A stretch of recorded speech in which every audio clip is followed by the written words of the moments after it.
Welcome to Autotech Labs. Today we will see the second part of how an automotive disc brake system works.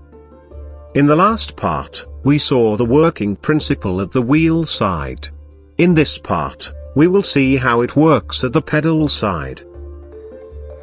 The master cylinder is the main part here. It transfers the force on the pedal to the calipers. There is a push rod, outlet port, and a fluid reservoir tank.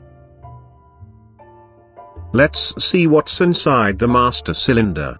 There are inlet ports for the fluid to reach the cylinder, compensating ports, primary piston, secondary piston, retaining springs, and piston seals. Now, let's see how the master cylinder works. When you press the brake, the push rod pushes the primary piston, closing the first compensating port.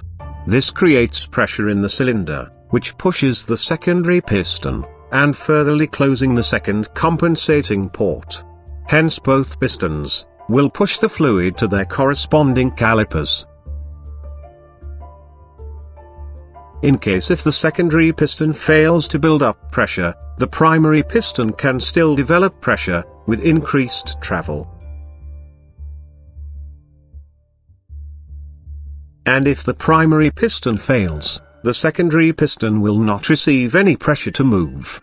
So the push rod at the end of the first piston can push secondary piston, which requires much force to be applied on the brake pedal. Even for a fully functional master cylinder, pushing the pistons through the brake pedal requires much force.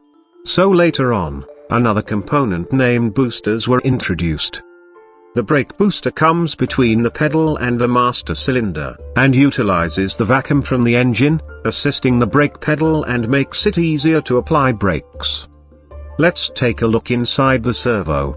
It consists of a valve rod, dust boot, air filter, valve spring, diaphragm spring, vacuum check valve, hydraulic push rod. When you push the pedal, the valve rod opens the inlet valve, allowing air into the diaphragm front chamber through the filter. This air, along with the vacuum created by the engine in the diaphragm rear chamber, pulls the diaphragm, and furtherly pushing the push rod towards the master cylinder. Thus provides assistance, and reduce the effort in braking. And that's how an automotive braking system works. Thanks for watching, and stay tuned for more presentations from Autotech Labs.